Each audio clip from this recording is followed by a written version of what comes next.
No le ocurre nada a su dispositivo. No intente ajustar otro podcast. Ahora la transmisión está bajo nuestro control. Controlamos de cine y de ciencia. Podemos enseñarles 1000 maneras distintas de ver las películas. Tenemos el poder de cambiar sus emociones y sus pensamientos. Más aún, podemos hacer que les guste la ciencia más de lo que imaginan. Controlaremos todo lo que escuchen y haremos que disfruten. Están a punto de experimentar el asombro y el misterio cuando se mezcla lo más profundo del séptimo arte con la investigación científica. Bienvenidos a Ciencia, Cine y Podcast.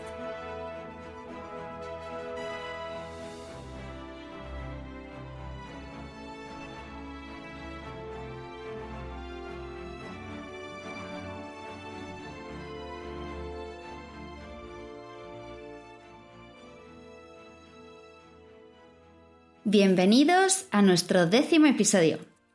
Y hoy es muy especial porque queremos celebrar el aniversario de una gran película, Gladiator, de la que en mayo se hizo 20 años de su estreno. Yo soy Sandra. Y yo soy Andrés. Hoy vamos a traer un tema muy diferente al habitual, pero que creemos que la película lo merece.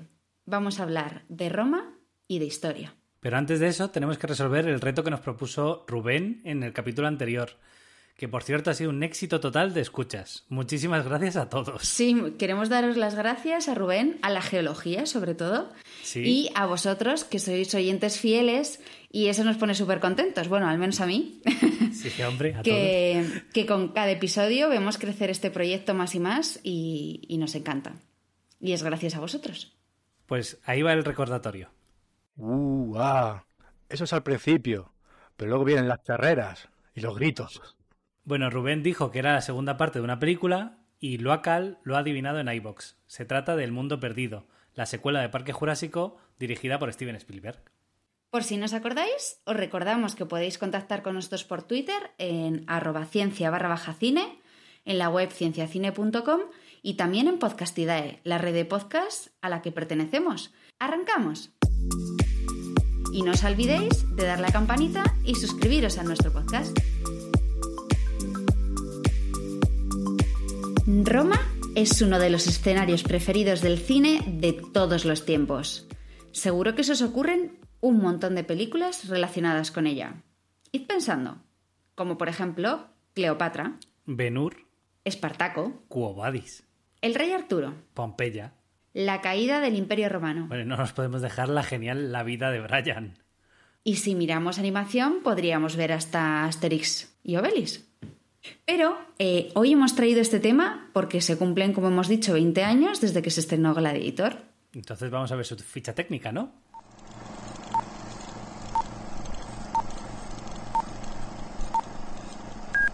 Allá vamos. Año 2000. El director es Ridley Scott. Sobre nuestros protagonistas tenemos a Russell Crowe, que hace de Máximo, a Joaquín Phoenix, Cómodo, nuestro gran Joker, Connie Nielsen, que hace de Lucila, y Richard Harris de Marco Aurelio, que no dura mucho. El guión es de John Logan, William Nicholson y David Franchoni. Los premios estuvo nominada a 119 nominaciones, de los cuales ganó 48 premios. Entre ellos 5 Oscar. Oscar a Mejor Película, Mejor Actor, Mejor Vestuario, Mejores Efectos Especiales y Mejor Banda Sonora. Además, 2 Globos de Oro y 4 premios BAFTA. Ahí es nada. Y podéis preguntaros que dónde está la ciencia de Gladiator. Bueno, eso mismo nos hemos preguntado nosotros. ¿Cómo se reconstruye la historia? ¿Qué hacen los investigadores para saber cómo vivían los romanos? ¿Y cuánto de nuestro ADN tiene herencia romana? O nuestra cultura. Para responder a estas preguntas hemos traído a María Aide Gómez, investigadora del grupo CEIPAC de la Universidad de Barcelona y que está especializada en una parte muy curiosa: las élites romanas y su relación con la arquitectura romana. Vamos a preguntarla sobre esto, pero después de esta curiosidad.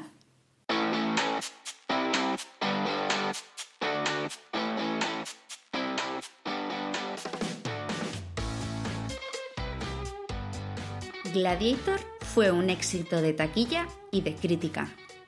Pero, ¿sabíais que Russell Crowe estuvo a punto de morir en ella? No solamente sufrió un montón de magulladoras, se rompió un pie, sino que los tigres de la escena del Coliseo eran reales y estuvieron a muy pocos centímetros de él.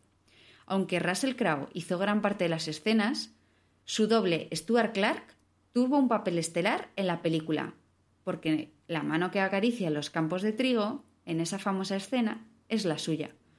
Fue, como diría Joey de Friends, un doble de manos. A ver, Andrés, cuéntanos esto, que esa escena te encanta. Sí, me gusta mucho porque cuando Joey va al casino descubre que el croupier tiene las mismas manos que él y entonces le va persiguiendo porque quiere hacerse rico haciendo anuncios de dobles de manos. Esto es exactamente lo mismo, pero en Gladiator.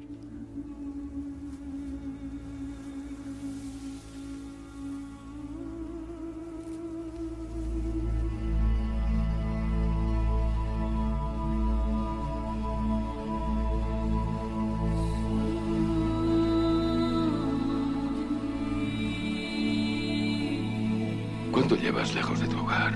2 años, 261 días y esta mañana. ¿Cómo recompensaré a mi mejor general?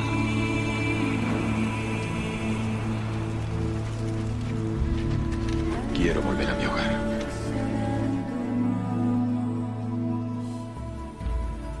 ¿Sigues vivo? Sigo vivo. Los dioses tienen sentido del humor. Los dioses te aman. Valerio, ¿Vuelves a los cuarteles o a Roma? a mi hogar.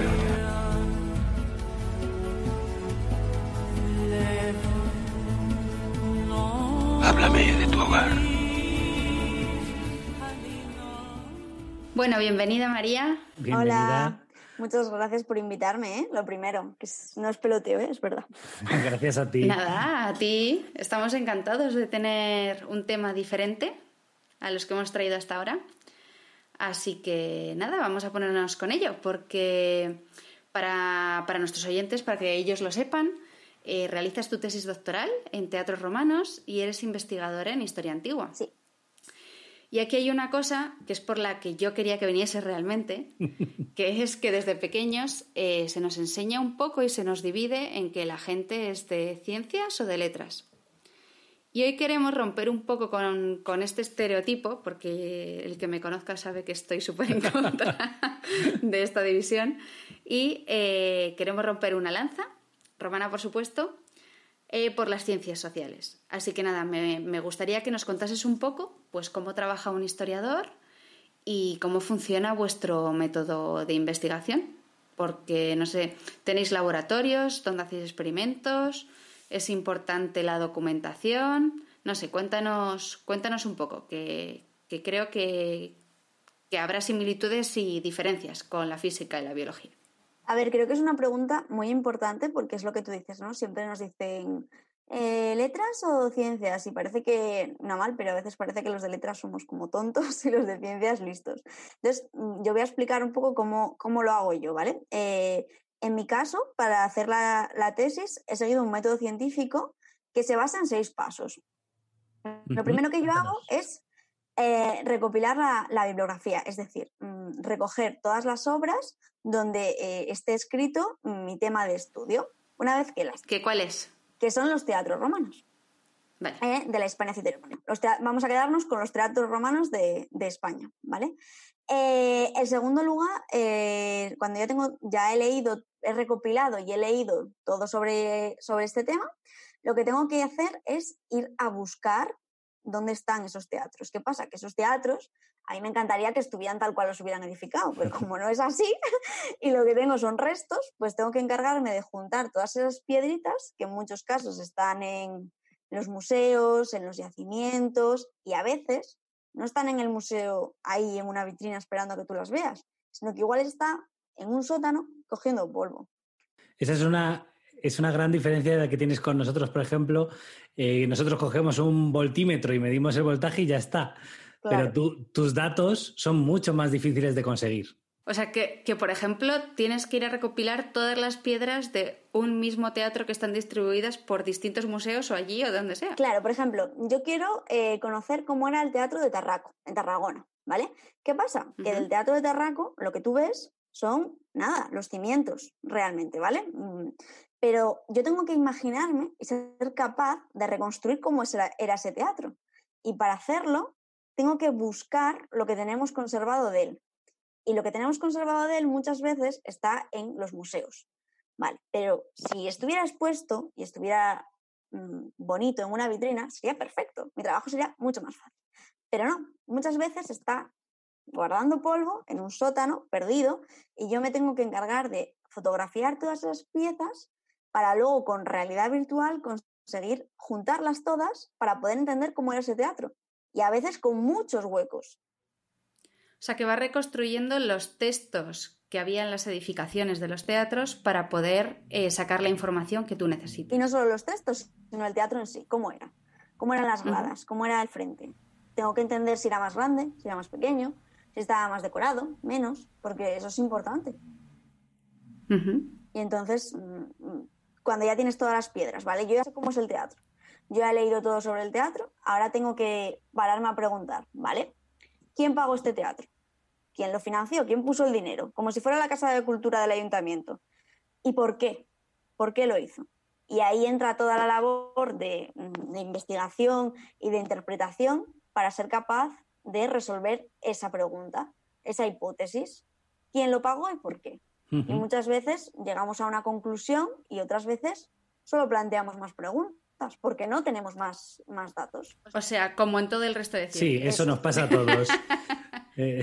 Cada vez que pretendes resolver una pregunta te salen otras surgen dos muchas más.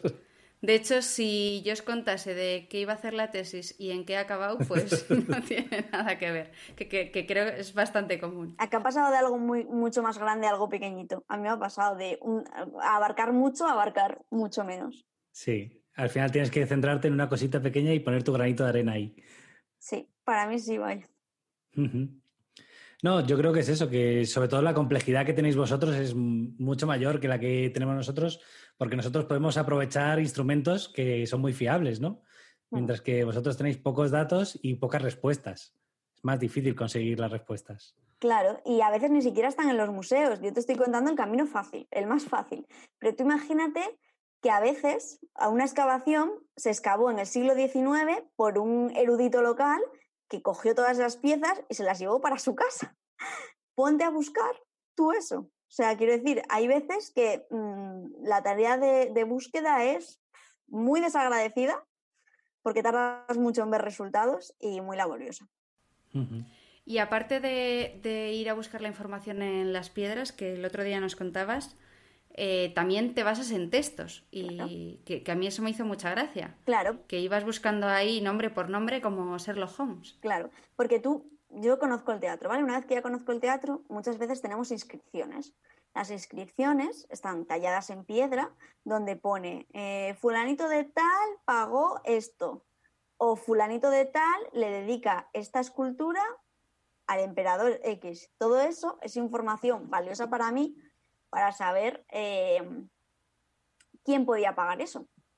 ¿Por qué? Sí, comprender un poco mejor la sociedad, que es, digamos, eso no es tan sencillo, ¿no? ¿Qué va? Para nada. De hecho, en cuanto a la sociedad, pues, si queréis podemos entrar en el tema de la película, que son los gladiadores. Gladiadores, yo os saludo. Que bueno, no es que formaran gran parte de la sociedad, ¿no? Pero estaban ahí para entretenerla. Y bueno, películas como Gladiador o Espartaco pues han impactado mucho a todo el mundo y de hecho las siguen disfrutando y se sigue emocionando la gente cuando las ve. Pero da igual las veces que la ves. Da igual las te veces, sigues emocionando.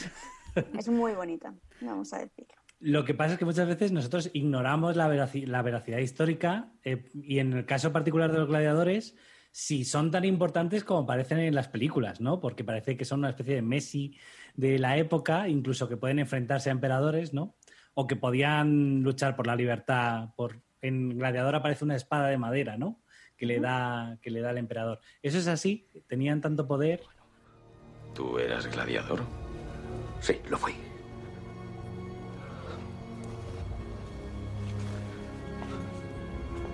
¿Ganaste tu libertad?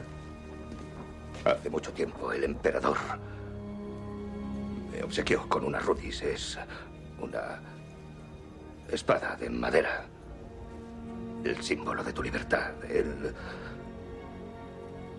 me tocó en el hombro y me hizo libre. ¿Conocías a Marco Aurelio? Pues los gladiadores eran mayoritariamente esclavos. Esclavos quiere decir que jurídicamente no son personas, sino son cosas. Eso no quiere decir que su vida fuera necesariamente mala. El laninista, que es el propietario de una escuela de gladiadores... ¿Cómo has dicho? Lanista. Lanista.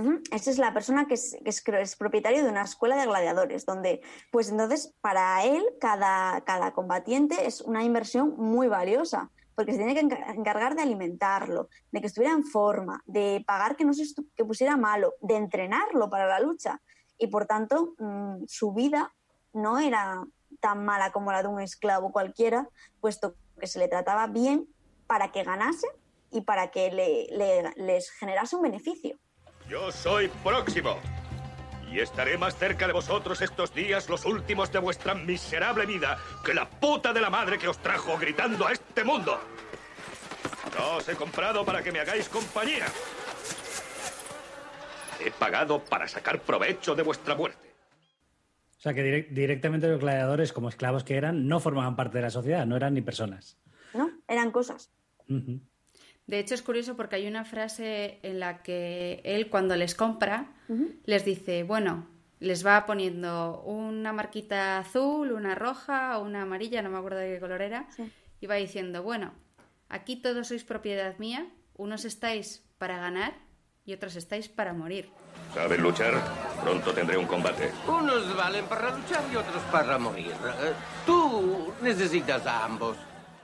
Claro. O sea, que es lo que tú dices, que había algunos que les compraban, pues, ¿no?, para simplemente dar espectáculo y otros, pues, que sí que tenían más cuidado. ¿O cómo iba eso? Hombre, supongo que formar a muchos gladiadores desde el punto de vista de entrenarlos físicamente, prepararlos, alimentar, es algo muy caro. Entonces tú formas a X, ¿sabes?, un grupo importante que son los que van a ganar y los que realmente van a luchar, van a ser, pues, los de primera división, ¿vale? Y el resto de esclavos simplemente iban a ser el juguete de ese gladiador que ya estaba entrenado. Por eso los gladiadores como tal, los que estaban formados como tal, no tienen una mala vida. Pero, claro, el esclavo pobrecito que lo cogen para que pierda, pues sí, ese sí. ¿Y es verdad que podían ganar su libertad? A ver, es que ahí tengo un poco de duda conmigo misma. Yo creo que no. A ver, yo aquí voy a hacer mi opinión personal. Yo creo que no, porque ganar no es como el genio de la lámpara, que ganan su libertad, sino que una persona en Roma, los compartimentos, los estratos sociales son estancos. Tú mueres esclavo y naces esclavo y normalmente mueres esclavo. Que hay casos, pero que es un 0,01% que pueden llegar a ser libertos, que son los esclavos que compran su libertad. Pero muy, muy, muy, muy poco. Podrían llegar a serlo, pero es un porcentaje tan ínfimo que es difícil de considerar. Vale, o sea que esa parte podemos decir que es un poco ficción. Sí, a ver, toda la película está rodeada de un aura de leyenda para hacernos creer que sí, que existe esa posibilidad de pasar de esclavo a luchar con el emperador, ¿no? Claro, y hablando de este gladiador, pues tenemos que hablar de nuestro gladiador. Y queremos que nos hables un poco de si es posible que estos personajes que existieron o que no existieron. Entonces vamos a empezar por Máximo Décimo Meridio. Me llamo Máximo Décimo Meridio, comandante de los ejércitos del norte, general de las legiones Félix, leal servidor del verdadero emperador Marco Aurelio, padre de un hijo asesinado, marido de una mujer asesinada, y alcanzaré mi venganza en esta vida o en la otra. ¿Quién podría estar en la vida real o en quién podría estar inspirado este comandante de los ejércitos del norte? Bueno, el personaje en sí mismo no es real, ¿vale? No Eso tajantemente no es real. Es una creación de los guionistas de la película. Pero, sin embargo, sí hay personajes a los que aluden, como Don Marco Aurelio, incluso el Greco, que es un personaje ahí secundario, que son reales, ¿vale? Pero su invención es fantástica y simplemente lo que hace es recoger ese ansia de muchos gladiadores que murieron en el campo de batalla de de poder llegar incluso a enfrentarse al emperador. La película es escribir una leyenda y por tanto ficticia. Ujú. Porque ahora que estabas diciendo esto de los departamentos estancos, en la película realmente él es un ciudadano romano, ¿no? Claro. Que se convierte en esclavo. Claro. ¿Eso también era posible o Sí, no? tú puedes llegar a ser esclavo por 2 motivos. Como prisionero de guerra o por deudas. ¿Vale? Por deudas quiere decir que tú como persona libre te endeudas tanto que te vendes a ti mismo. ¿Vale? Como persona. Y te acabas convirtiendo en esclavo. Y por prisionero de guerra es simplemente que si estás en una mala zona en un momento de guerra, te pueden hacer prisionero de guerra y por tanto pasas a ser esclavo. No eres ni romano, ni visigodo, ni eres nada. Eres esclavo. Así que sí, puedes llegar a ser esclavo. No es algo habitual. Ujú. No, pero es curioso que se pueda. Sí, claro. Y hablando de personajes, luego tenemos algunos que sí que han sido reales en la película, ¿no? Bueno, que están en la película y han sido reales históricamente, como Cómodo. ¿Y Cómodo? Cómodo es un hombre sin moral. Eso lo sabes desde siempre. Cómodo no puede gobernar. Es más, no debe gobernar. Que lo que pasa es que, bueno, aparece como un emperador malo y aquí yo creo que casi todos los que conocemos, o por lo menos Hollywood, tiende a pintar a los emperadores como muy malos, ¿no? Salen muy mal parados. ¿Esto es que nosotros les miramos mal con los ojos actuales o era algo genérico? Pues a ver, Marco Aurelio, que es uno de los emperadores que vemos en la película. Que es el padre de Cómodo, ¿no? Es el padre de Cómodo, efectivamente. Se escribe mucho sobre él, o sea, los historiadores del momento, y escriben muchas cosas buenas. O sea, realmente Marco Aurelio fue un emperador que tuvo la suerte de estar en un momento de que no había casi guerras, aunque en la película parece que está sofocando una rebelión, no estuvo casi en guerras, y pudo dedicarse pues, a la filosofía, al arte, a ser lo que podemos llamar un César bien formado, un buen emperador, ¿vale? Pero luego Cómodo, sin embargo, pues Calígula, o sea, ¿quién no oye la palabra Calígula y se le mete el miedo en el cuerpo? Yo creo que a todo el mundo, ¿no? Bueno, o sea, o Nerón. O Nerón, pues que son tan malos o tan buenos, pues no lo sé. Yo creo que son personas muy ambiciosas, ¿vale? Y que la ambición justifica, o creen que justifica todo. Y nosotros, visto desde el presente, no lo entendemos así. Bueno, hablando de Cómodo, lo primero que hace al llegar a ser emperador es decretar unos juegos en Roma. Juegos. 150 días de juegos. Es más listo de lo que creen. ¿Listo?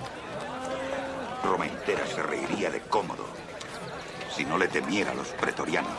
Temor y asombro. Poderosa combinación. ¿Tú crees que el pueblo se sentirá atraído por esto? Creo que él sabe lo que es Roma. Roma es la plebe. Les ofrecerá magia y la plebe se distraerá. Les quitará su libertad y seguirán rugiendo. El corazón que late en Roma no es el mármol del Senado, es la arena del Coliseo. A él les ofrecerá la muerte. Y ellos le amarán por ello. Él dice que porque, no sé si se habla en la película que su padre los había prohibido por menos de 5 años. Marco Aurelio los había prohibido porque él no estaba de acuerdo en cómo consideraban a los esclavos precisamente durante los juegos. Sí.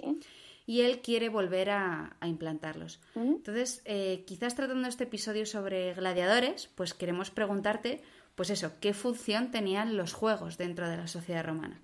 A ver, la sociedad romana es una sociedad que se preocupa mucho, o sea, los emperadores, aunque parezca que no, se preocupan mucho de su pueblo y sobre todo de tenerle contento. Y una manera de tener contento al pueblo es tenerlo entretenido, ¿vale? Entonces, a veces, en determinados reinados, vemos que hay incluso 147 días de juegos de 365 que puede tener el año. Es decir, a veces... Bueno, lo mismo que tenemos de fútbol. Pues eso. Igual tenemos más de fútbol. Lo mismo tenemos más. Pues eso, pero piensa que, bueno, es que iba a decir que se paraliza la sociedad, aquí también se paraliza la sociedad con el fútbol, así que no es tan diferente. no lo es, ¿no? O sea, tienen la función de entretener, tienen la función de que la gente no se preocupe por otra cosa, de que si está entretenida no se va a sublevar. Es tan sencillo como eso. ¿Pero eran días festivos? O sea, cuando había juegos no se trabajaba. Normalmente se hacían los juegos en época de que no hubiera recolecta, que no hubiera siembra, o sea, quiere decir, se hacen en momentos que no son, que paralizar la actividad no fuera crucial para la economía. Pero podríamos decir que prácticamente sí, se deja como, pues como aquí un domingo, se deja los productos básicos, es decir, para comprar el pan y demás, y las tabernas, y ya está, sí, prácticamente sí. Uh-huh. Oye, y hablando del tercer protagonista de la película, el que yo creo que es el tercer protagonista, que es el Coliseo de Roma, porque realmente tiene muchos minutos de película, ¿no? Yo creo que es interesante para la gente que no tiene claras las diferencias, que nos expliques, tú que eres especialista en esto, sobre la arquitectura, qué diferencias hay entre el teatro, el circo y el anfiteatro en las ciudades romanas. Y tanto como edificios como el tipo de espectáculo que había en cada uno de ellos, ¿no? Bueno, primero quiero hacer un punto muy a favor de la película, y es que el Coliseo es un edificio que hoy en día está en pie, que está muy bien reconstruido y que es maravilloso, ¿no? Pero creo que la película dota al edificio de una personalidad importante, es decir, que cuando entra el gladiador en él se siente como pequeñito, ¿no? Ante esa arquitectura tan monumental, y yo creo que eso lo capta muy bien, porque los romanos lo que querían es que los ciudadanos se sintieran pequeñitos en sus edificios, y eso creo que en la película se ve muy bien. O sea, para mí eso es muy importante y creo que es una lanza a favor de ellos. ¿Habías visto algo parecido? No sabía que el hombre pudiera hacer algo así. Yo no tengo que decir que no he estado en Roma, desgraciadamente para mí. Muy mal. No he estado nunca. Fatal, yo Pero sí, me encanta. sí he estado en Tarragona, y de lo poco que queda es impresionante cuando subes las escaleras y dices, ostras, qué alto estaba esto. Fíjate la grada, lo grande que era la grada, ¿no? Y claro. se nota ahí realmente la importancia que tenía el edificio y el peso, ¿no? Y, por ejemplo, no habéis estado en Roma, pero habéis estado en Segovia, ¿no? Y tú, ante el acueducto, ¿no te sientes pequeñito? Sí, te también. Sientes, pues creo que esa monumentalidad es una característica intrínseca de la romanidad, ¿no? Y creo que es muy importante y que en la película lo hacen muy bien. O sea, como hay otras cosas que para mí no las hacen tan bien, eso lo hacen muy bien. Y respondiendo a la pregunta que me hacías, el teatro se usaba para hacer los Ludi Scenezi, que son juegos teatrales, ¿vale? Es decir, obras de teatro, que normalmente son obras muy sencillas, que puede entender todo el mundo y que buscaban la risa fácil, como la comedia hoy en día, ¿vale? El anfiteatro, hay que tener en cuenta que anfiteatros hay pocos. No es que se conserven pocos, sino que se construyeron pocos. Son 2 teatros unidos y servían para, aparte de para obras de teatro, para una cosa que es la representación de batallas marítimas. Es decir, se llenaba todo de agua, ¿vale? Y vemos como pequeños barcos luchando entre sí para representar esas batallas marítimas. Entonces, el anfiteatro servía para eso. De hecho, el Coliseo es un anfiteatro y tiene una parte debajo para mover las compuertas que serviría para eso. Y tiene forma así elipsoidal, ¿no? Eso es, tiene... Y luego el circo, que es mucho más alargado, por así decirlo, y que servía para las carreras de cuadrigas, ¿vale? Principalmente para eso. Lo que pasa que luego se usaría también para la lucha de gladiadores. Hay que tener en cuenta que lo más caro, o sea, esto está fijado, o sea, nosotros sabemos lo que cuesta, ¿vale? Lo más caro en el mundo romano de juegos, de entretenimiento, son los gladiadores. Los gladiadores en las luchas de fieras.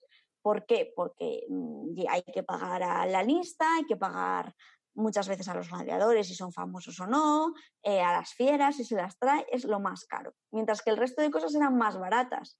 Por eso se hace mucho más una obra de teatro que necesitas a 4 comediantes que te van a cobrar 4 duros y vas a ver mucho menos lucha de gladiadores.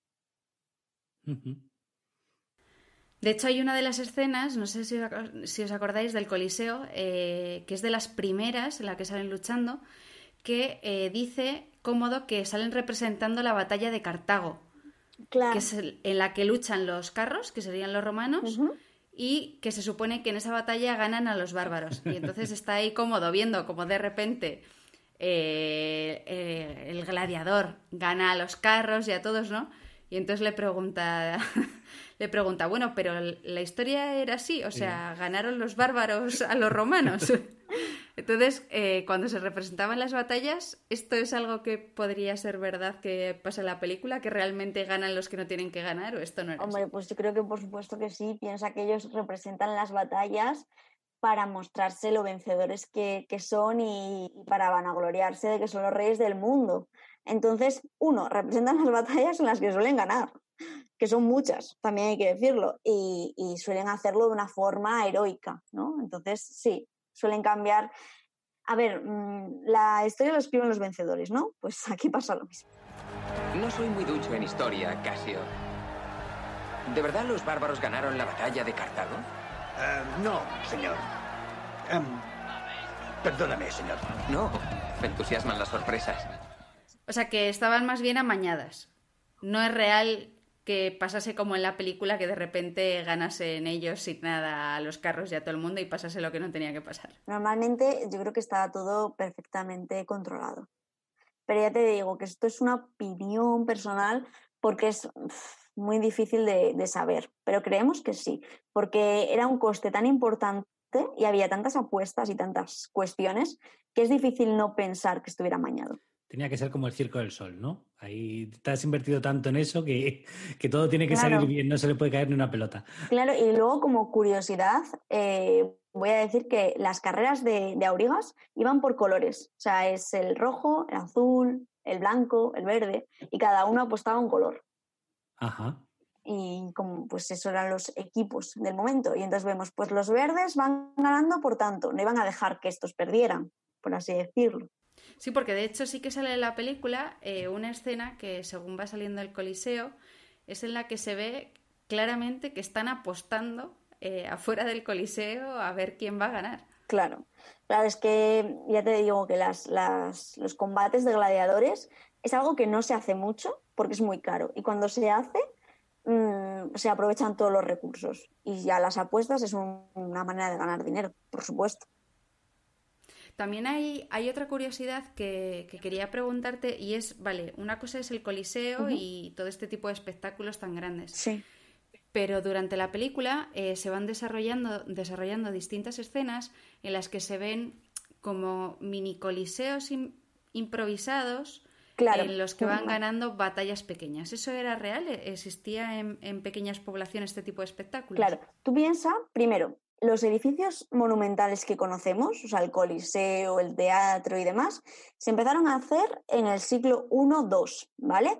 Antes de ese momento existían estos juegos, pero lo que pasa es que se hacían en estructuras de madera, de las cuales la madera no deja ningún tipo de resto, en las cuales se hacían estos previos, ¿no? Por así decirlo. Entonces, ¿qué pasó? Que muchas veces cuando se iba a jugar un combate importante en el Coliseo, para preparar a esos gladiadores no los vas a llevar al Coliseo a pelear, sino que muchas veces, como se ve en la peli, los cogían en África y en teatrillos de madera prueban a luchar unos con otros para ver sus habilidades, obviamente, para ver quién es bueno, quién puedo mandar a las competiciones y quién no. La segunda división y la primera división. Totalmente. Si seguimos igual, Sí, sí. Somos herencia de los romanos. Y los romanos de los griegos y los griegos de los persas. Si es que nada, todo está inventado ya. En la película vemos que Máximo vivía en Emérita Augusta, que sería la actual ciudad de Mérida, que es por supuesto una de las joyas romanas más importantes de España y bueno, no sé si de Europa, pero bueno, aquí desde luego. Está en una colina cerca de Emérita Augusta. Es muy sencilla, de piedra rojiza que se calienta con el sol. Hay un huerto con aroma a hierbas durante el día y a jazmín por la tarde. Tras la cerca hay un álamo enorme. Manzanos, higueras, perales. La tierra, Marco, es negra como el cabello de mi mujer. Hay vides en la ladera sur y olivos en la norte. Hay ponis salvajes. Mi hijo, cuando los ve jugar, quiere ser como ellos. ¿Cuánto llevas lejos de tu hogar? 2 años, 261 días y esta mañana. ¿Qué nos puedes decir de la importancia de Emérita Augusta y de Hispania en general? ¿Fuimos una parte clave del imperio o no?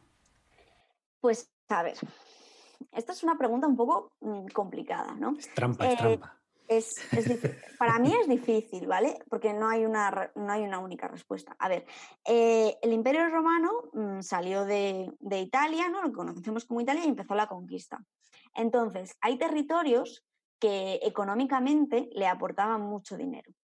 Y Hispania era uno de esos territorios. Por tanto, desde el punto de vista económico, sí, Hispania es muy importante para los romanos. Y es que además, si no fuera importante, no tardarían 3 siglos en conquistarla, hubieran desechado la idea mucho antes, pero les interesa por las minas de oro, por las minas de plata, por el agua, por el trigo, por muchísimos recursos.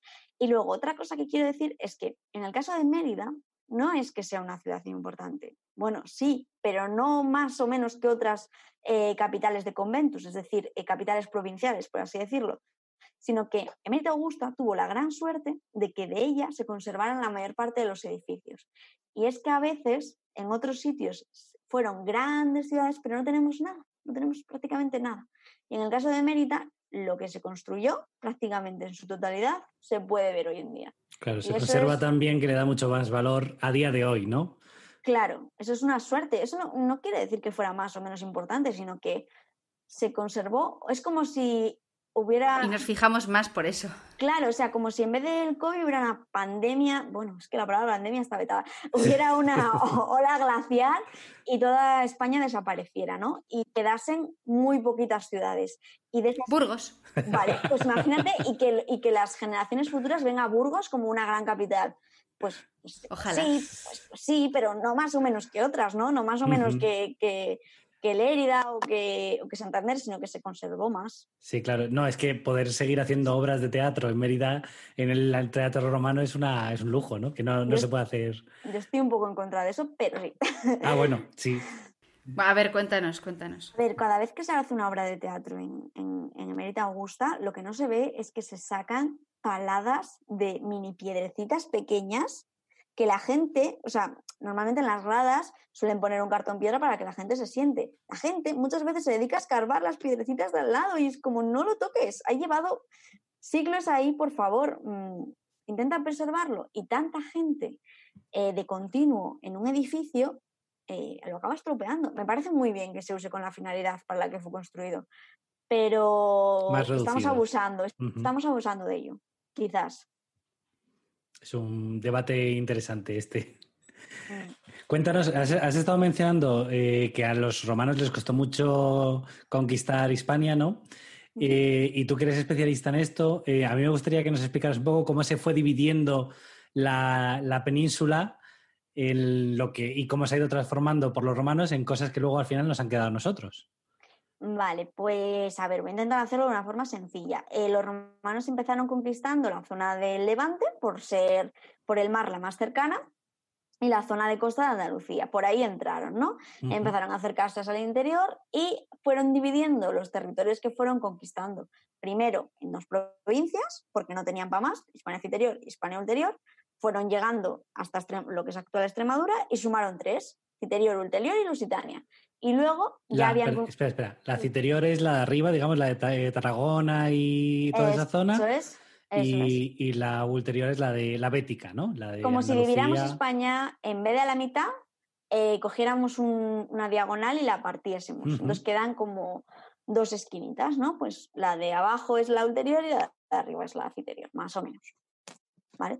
Y eso, entonces, según va aumentando el proceso de conquista, hasta que se termina, se termina conquistando a Cantábrico y Asturias, pues se va... ¿En qué año? En el 19 antes de Cristo. O sea, que fíjate que te estamos haciendo un examen, por si acaso. Esto no estaba preparado. A mí me gusta, o sea, son cosas que... Además son fechas que ya te digo que no se te olvidan. A mí al menos no se me olvida. Y eso, entonces van conquistando el territorio y lo van dividiendo en provincias. Eso hace que pasen de 2 a 3 y luego que tengamos un mapa con 5 provincias. La parte más o menos de Galicia, que sería Galaequia, la parte de Cataluña un poquito más, Aragón un cachito, sería la Tarraconensis, luego lo que viene siendo la zona castellana, Hispania Citerior, Extremadura, la Lusitania, y la otra parte, la Hispania Ulterior, que es la parte más romanizada. A ver, esto a grosso modo, ¿vale? Ningún historiador se rasgue las vestiduras, que la divulgación hay que hacerla, es importante. Sí, no, la divulgación es muy importante y hay que bajar el nivel para que todo el mundo pueda entenderlo. O sea, claro. Que lo estoy haciendo así un poco a grosso modo. Sí, de hecho, el primer día que hablamos con María, porque solemos tener siempre una cita previa, ¿no? Para organizar un poco pues qué nos quieren contar y qué queremos preguntar nosotros, nos hablaba esto de la citerior, la ulterior, y la paramos un segundo en plan de... ¿Pero puedes contarnos esto qué es? Claro, es que... quiero decir, yo ya, como me paso tanto tiempo con esto, no le doy importancia. Sí, ella no dudaba que nosotros teníamos clarísimo cómo se dividía la historia de los romanos. Toda la vida. De toda la vida, vamos, yo en el metro lo voy repasando. El tema es que muchas de estas cosas se enseñan en el colegio y se pierden. En cuanto sales de él y te empiezas a especializar en otra cosa, ¿no? Y es una pena, pero bueno. Para eso estas charlas están genial, porque no te permiten volver a disfrutarlo. Claro, e incluso a mí me vienen bien porque me doy cuenta de que a veces hablo en un lenguaje que no todo el mundo tiene por qué conocer. Y es importante. De hecho, la ciencia, la divulgación están presentes en la película, porque en la escena en la que llegan al Coliseo para inaugurar los Juegos, aparece aparece Cómodo, que está con los senadores, que ahora te preguntaremos de eso, y hablan sobre Marco Aurelio. Y dicen de él, como tú bien decías antes, que leía libros de ciencia y filosofía durante el día y se dedicaba al pueblo y asuntos de Estado por la noche. Entonces, sí que era esto, ¿verdad? ¿No? Estaban los césares bien formados para gobernar. Bueno, a ver, de Marco Aurelio se dice que fue el emperador perfecto, según el juicio de sus contemporáneos. Dion Casio, que también aparece en la película. Y se dice, el futuro le juzga de la siguiente forma, y es que dicen que lo que eligió mal fue a su sucesor, y fue Cómodo. De hecho, se dice que Cómodo, que en una rabieta a los 11 años ya quiso lanzar un pequeño horno, o sea, una pequeña zona para calentar, vamos a intentar entenderlo así, a su sirviente. Es decir, se decía de él que se dejaba llevar por los instintos, por la banalidad, que era todo lo diferente a su padre, ¿vale? De Marco Aurelio hablamos como una persona culta, como un César filósofo, que consiguió incluso a escribir un libro, que son las Meditaciones, de la cual hoy tenemos muy pocos restos, pero que se puede decir de una manera... salvando las distancias, que es el primer obra de autoayuda. Y es que se adentró en los pensamientos más profundos y los puso por escrito. Y Marco Aurelio siempre ha sido tratado por la historia como un buen emperador, como un emperador filósofo, como el emperador perfecto. También es verdad que la coyuntura le ayudó mucho. No tuvo casi guerras y tuvo una situación económica bastante tranquila. Mi padre empleaba su tiempo en el estudio, en libros de ciencia y filosofía. Y durante el crepúsculo leía actas del Senado, mientras el pueblo permanecía olvidado. El Senado es el pueblo, señor. Elegido de entre el pueblo, para hablar por el pueblo. Pero de Cómodo se dice todo lo contrario, que para nada.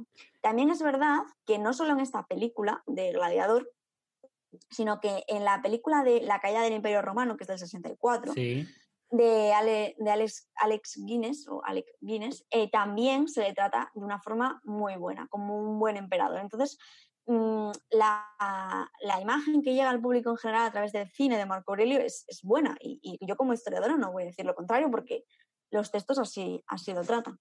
De todas formas, pues solo para que quede claro, porque es una curiosidad de la película, no fue Cómodo el que asesinó a Marco Aurelio. A ver, es que yo ahora te lanzo a ti una pregunta. ¿Quién es el asesino? ¿El que dispara o el que le manda a disparar? Es que es muy difícil eso, ¿eh?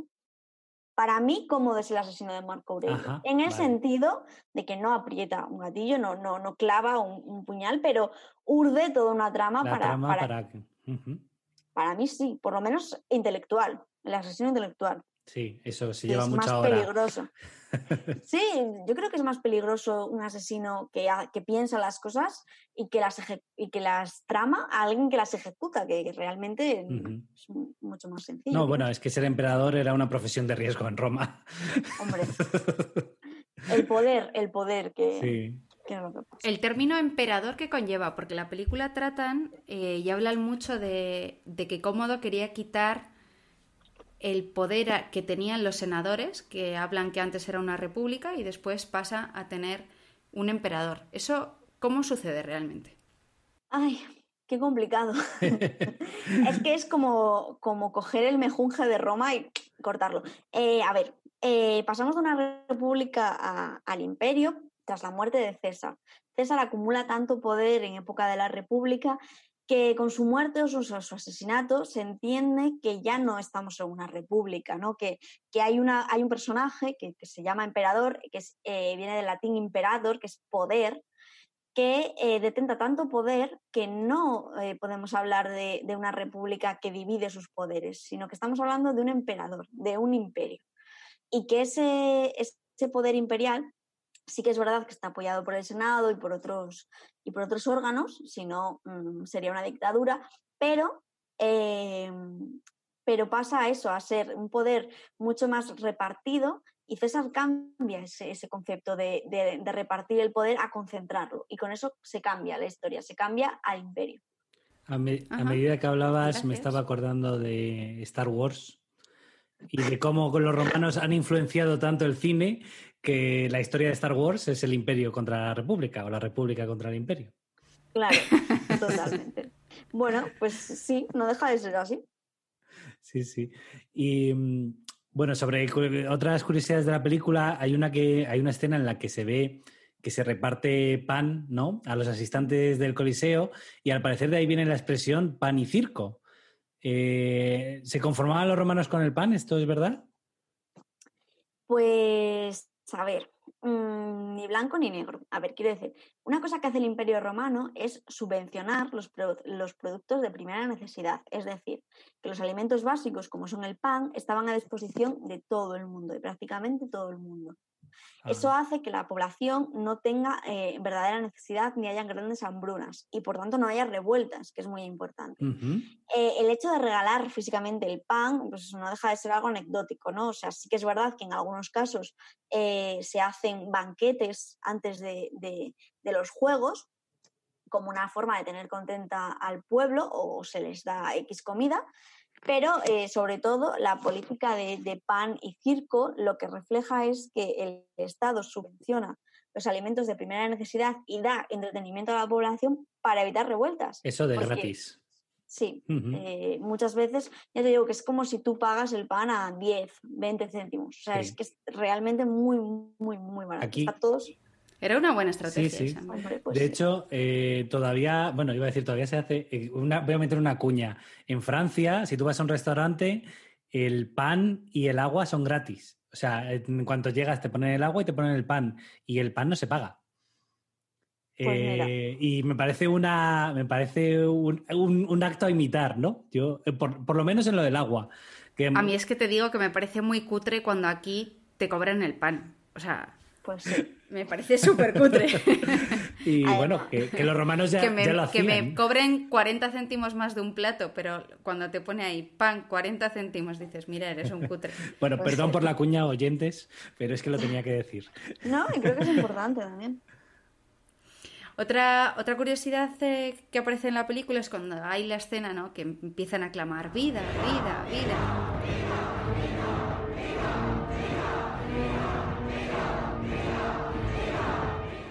O muerte, muerte, muerte.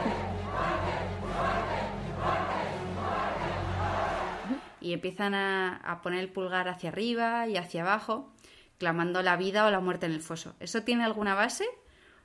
¿O cómo hacéis vosotros para averiguar este tipo de cosas históricas tan concretas? Bueno, nosotros lo averiguamos a través de los textos, ¿vale? Y muchas veces tampoco es que nos digan nada concreto.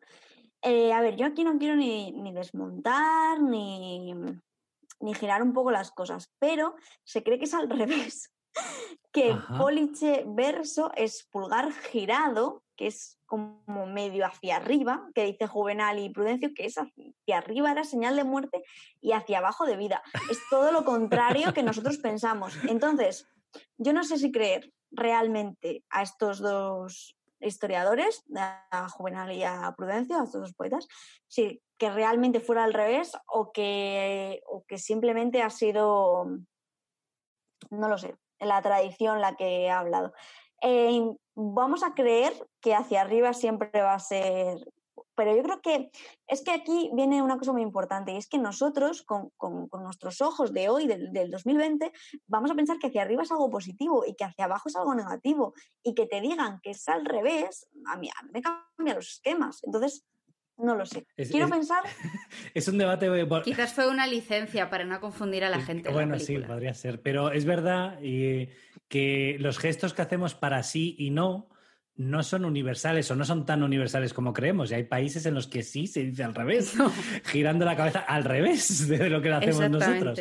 O sea que hay muchas cosas que son, claro, como de este tipo. Me pasó en Bulgaria con las llaves, que subió una señora a preguntarnos si ya teníamos las llaves. Y tú le dijiste... Y nosotros le decíamos que sí y no entendíamos nada de qué era lo que quería.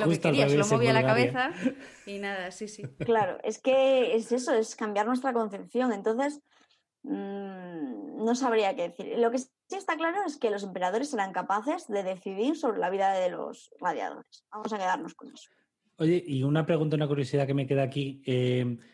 Me parece muy difícil buscar textos. O sea, creo que tiene que ser una labor muy complicada porque no vale Google para eso. No vale Google. Y imagino que tú estás harta de leer en latín. Sí, no. A ver, voy a quitar algunos de los mitos. Hay historiadores de la antigüedad, no hay muchos, pero hay algunos que no saben latín. O sea, no es imprescindible, ¿vale? Porque gracias a Dios muchas de las obras de los clásicos están editadas, están traducidas. Que no están digitalizadas es otra cosa, porque los historiadores siempre vamos a ser muy prehistóricos en ese sentido de tener el libro físico. Eso yo creo que es así. Pero aparte de esas grandes obras, tú a veces te encuentras una inscripción que primero las inscripciones están como en abreviaturas, vamos a decirlo así. Tienes que transcribirlas, es decir, pasarlas a palabras latinas enteras y luego traducirla. Y que no te falten cachos, porque a veces faltan cachos. Entonces, bueno, pues es un poco complicado. A veces nosotros vemos una L y decimos, esta es Lucius, porque siempre es Lucius, pero algún día nos equivocaremos, está claro. Bueno, y para acabar, vamos a hacerte la famosa pregunta de la vida de Brian, que es, ¿y qué han hecho los romanos por nosotros? Y a cambio, los romanos, ¿qué nos han dado? El acueducto. ¿Qué? El acueducto. Ah, sí, eso sí nos lo han dado, eso es cierto, sí. ¿Y el alcantarillado? Ah, sí, el alcantarillado. ¿Te acuerdas cómo olía antes la ciudad? Sí, de acuerdo. Reconozco que el acueducto y el alcantarillado nos los han dado los romanos. ¿Y las carreteras? Evidentemente las carreteras. Eso no hay ni que mencionarlo, hombre. Pero aparte del alcantarillado, el acueducto y las carreteras... La irrigación, la sanidad, la enseñanza... Sí, de acuerdo. ¿Y el vino? Claro, el vino, por supuesto. Sí, eso sí que lo vamos a echar de menos si se van los romanos, Reg. Los baños públicos. Y ahora se puede salir de noche sin peligro, Reg. Sí, saben cómo imponer la ley del orden. La verdad es que son los únicos que han sabido imponerla. Bueno, pero aparte del alcantarillado, la sanidad, la enseñanza, el vino, el orden público, la irrigación, las carreteras y los baños públicos, ¿qué han hecho los romanos por nosotros? Nos han dado la paz. ¿La paz? Que te folle un pez. Entonces, ¿cuál crees que es el legado más importante que nos han dejado en nuestra sociedad actual y qué crees que les faltó por hacer? Bueno, yo aquí me voy a poner muy ñoña. Pues para mí, los romanos han hecho la arquitectura, los grandes edificios de la antigüedad, esos circos, teatros, anfiteatros, edificios con una utilidad increíble, como son esas grandes obras de ingeniería civil que permitieron llevar agua desde lugares más insospechados a ciudades que no eran ciudades, que eran pueblos que se convirtieron en grandes urbes gracias a los romanos, la comunicación de pueblos gracias a las calzadas. creo que los romanos, sobre todo, nos dejan esa gran labor en piedra de romanizar y de urbanizar. Urbanizar creo que es la palabra clave, la península ibérica. ¿Qué pasa? Que esa es la cara buena de la moneda. La cara mala, para mí, es que eso se consiguió con muchas guerras, quitándole las costumbres, la forma de vida a gentes que previamente ya estaban aquí, que han venido a su casa a romanizarles sin preguntarles siquiera. Entonces, para mí, los romanos han hecho muchas cosas por nosotros, pero también el precio no es gratis. ¿Y qué crees que les faltó?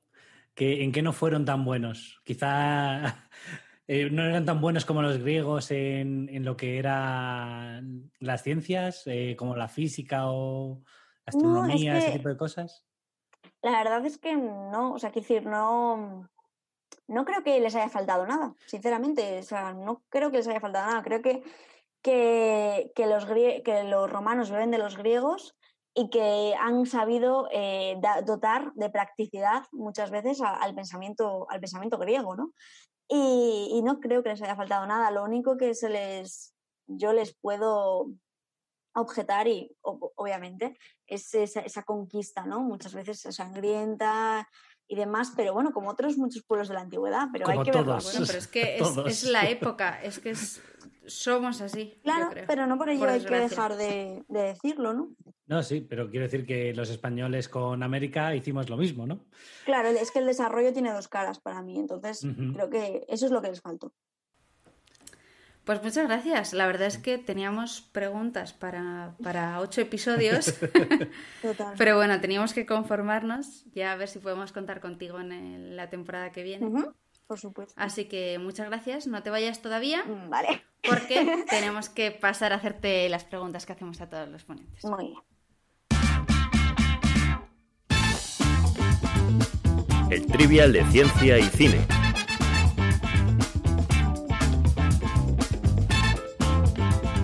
María, cuéntanos, ¿cuál era tu película favorita de pequeña? Anastasia. Está bien. Totalmente. O sea, creo que he podido rayar la cinta de casi. Me encantaba. Muy fan. ¿Y qué película puedes ver sin cansarte? Aparte de Anastasia. Jumanji. La 1, la Jumanji. Sí, me encanta todo, esa estética de finales de los 80, la interpretación, todo, o sea, para mí, Jumanji.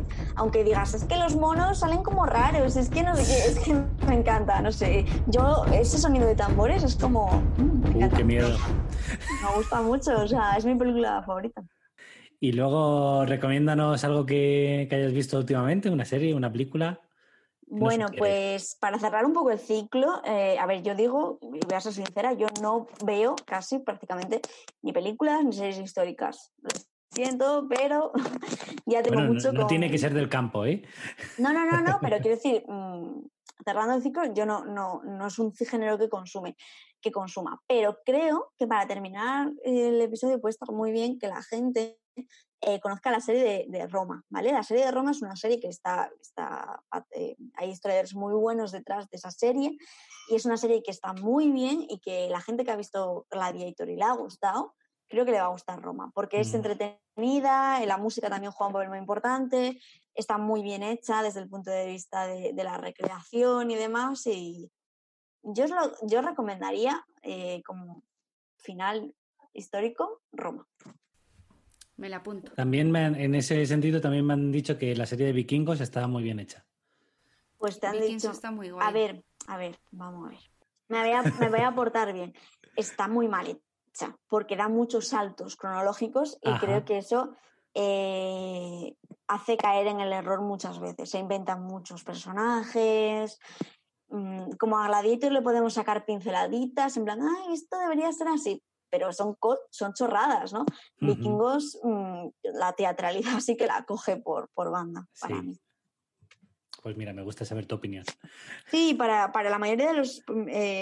para compañeros míos historiadores tampoco les gusta. Creo que todo el mundo empezamos a ver esa serie y casi nadie ha terminado por eso, por la veracidad.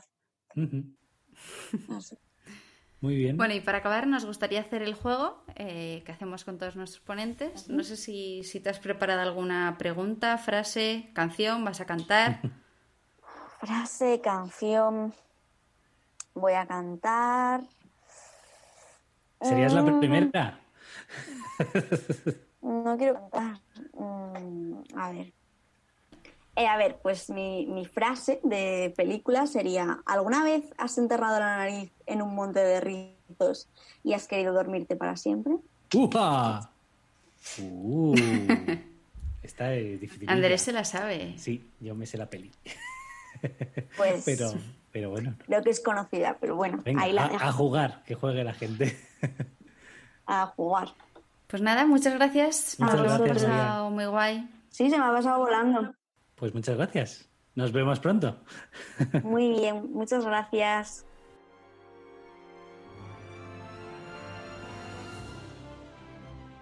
Y si os ha gustado, suscribiros a nuestro podcast, suscríbete. Y volvemos en 15 días con un episodio que todavía no le hemos grabado y no sabemos cómo va a salir, pero que seguro que subiréis a vuestra red social. ¿Os apetece? Ya sabéis. Haced palomitas Y que la ciencia os acompañe.